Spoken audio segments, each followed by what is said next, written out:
4 years ago, each of you made the most important decision of your lives. You chose the path of hard work, sweat, and sacrifice. You chose the life of honor, courage, and commitment. You chose to serve the nation and defend our great American flag. You chose the Navy, blue and gold. From the first moments of induction day through a grueling 6 weeks of plebe summer, you endured and you persevered. And then the rest of the brigade returned, and the real test began. You developed morally, mentally, and physically. You poured yourselves into military tactics, seamanship, navigation, ethics, and engineering. And when hard work wasn't enough, like generations before you, you gathered your pennies and sought favor from the all-powerful Tecumseh.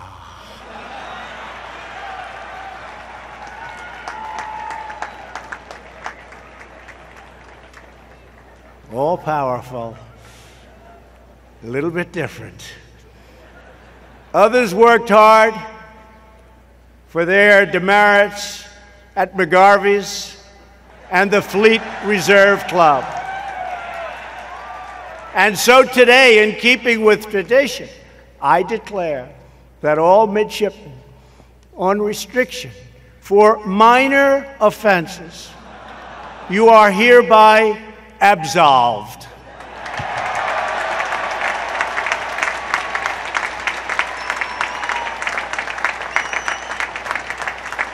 That sounds like a lot of people.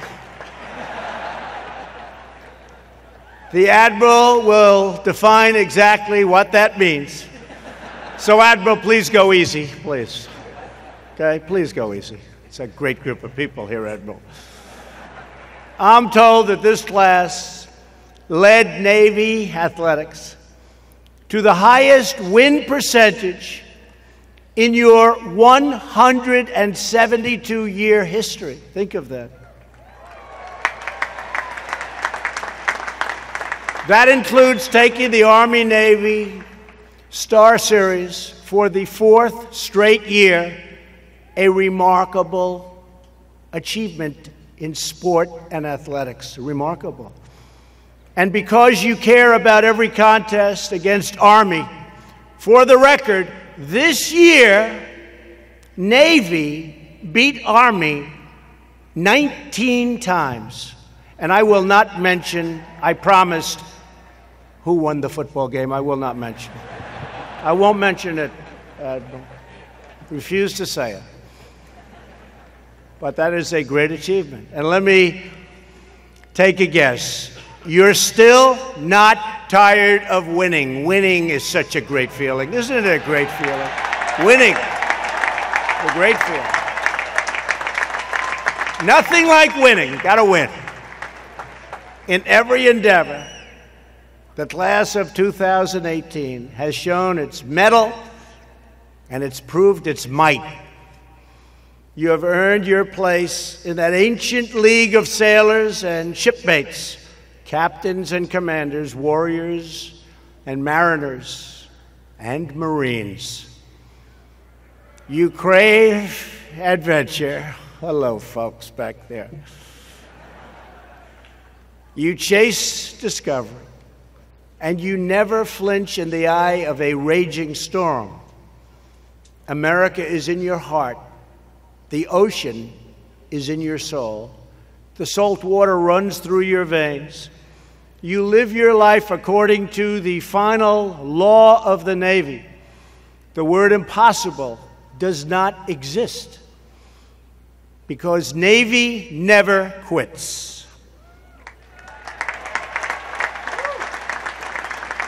You don't give up, you don't give in, you don't back down, and you never surrender.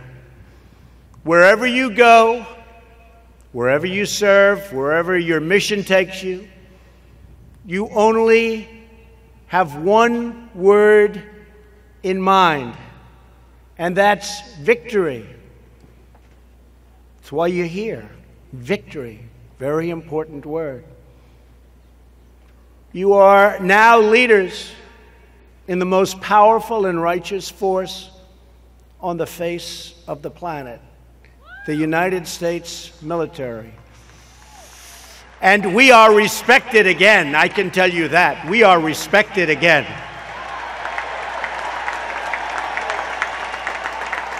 A lot of things have happened. We're respected again.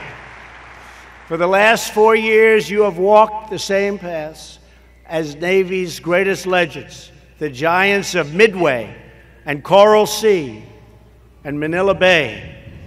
Here in Annapolis, the glorious past is all around you, and so are the stories of your great heroes.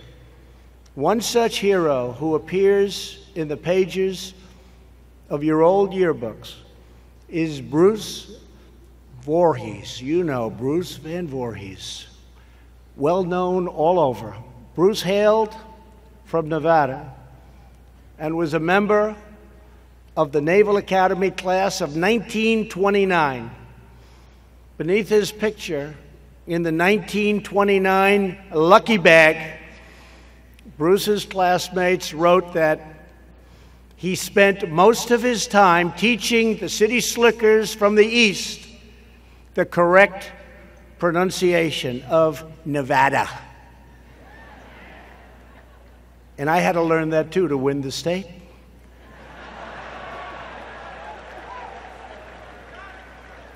Great place. He saw studying as an unnecessary evil, and they remembered in 3 cruises and 4 years in Blue Surge, brass buttons, he left a trail of broken hearts extended the full length of both coasts and radiating for miles around Crabtown. In other words, he was just like you in many ways. Just like you, not a lot of difference. Just over a decade after his graduation, Lieutenant Commander Van Voorhees found himself at war. 75 years ago this summer, he was in the South Pacific, commanding Bomber Squadron 102 during the Battle of the Solomon Islands. That was a rough battle. His only brother had been killed in the Bataan Death March.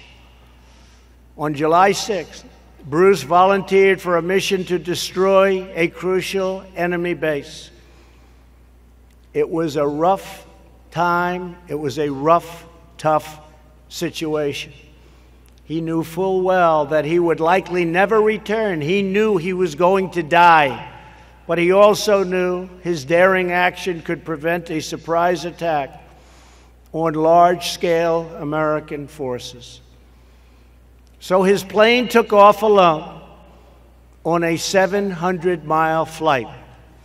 Bruce flew through the darkness to his target, a tiny speck on the vast open sea. He braved unrelenting anti-aircraft fire like nobody had ever seen at that time, and a trail of enemy planes to single-handedly destroy this large enemy base, including multiple fortifications and a critical communications link. And in this final act of valor, Bruce was caught in the blast of one of his own bombs and perished in a remote lagoon very far from here. His life was lost, but his legacy will live forever. Many of you have seen the star marking Bruce's old room at Bancroft Hall, commemorating his Congressional Medal of Honor, our highest honor. Some here today will trace his path to Pensacola to earn your wings. You may even make it all the way out to the legendary combat training school known as Top Gun in Bruce's beloved hometown in Fallon, Nevada. There you will have the honor to take flight from Van Voorhees Field and remember a hero who fought for his country and died for his homeland and saved so many lives with his bravery. Each of you inherits the legacy of the heroes who came before you. It's a living history passed down from officer to officer and generation to generation. Each of you will make your own mark on the Navy, the Marine Corps, the military, and the history of our great nation. Seize today, and you will shape tomorrow. In a few moments, you will be commissioned into the mightiest fighting forces of the air, the land, and the sea. Together, you will blast off carriers, of which we're just now finishing the largest aircraft carrier in the world. Launch off submarines, of which we have many under construction, and ward off evil. You will bring comfort to our friends, and you will strike fear into the hearts of our enemies. Among our graduates today will be 283 naval aviators, 134 submariners, 256 surface warfare officers, 70 restricted line officers, and 15 explosive ordnance disposal officers. 236 United States Marines.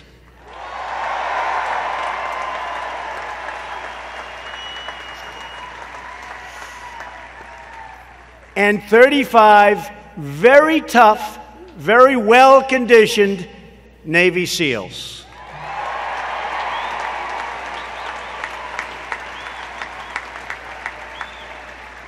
Together, you are the tip of the spear, the edge of the blade, and the front of the shield, defending and protecting our great country.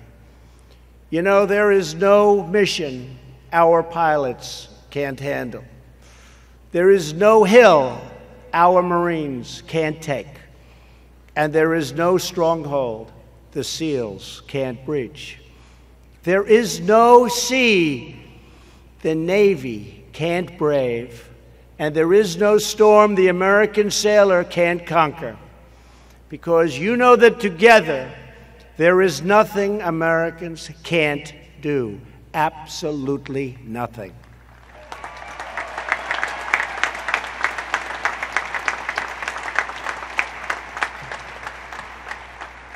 In recent years and even decades, too many people have forgotten that truth. They've forgotten that our ancestors trounced an empire, tamed a continent, and triumphed over the worst evils in history. In every generation, there have been cynics and critics who try to tear down America. It's not working too well lately. But in recent years, the problem grew worse. A growing number used their platforms to denigrate America's incredible heritage, challenge America's sovereignty, and weaken America's pride. But we know the truth, we will speak the truth, and we will defend that truth. America is the greatest fighting force for peace, justice, and freedom in the history of the world.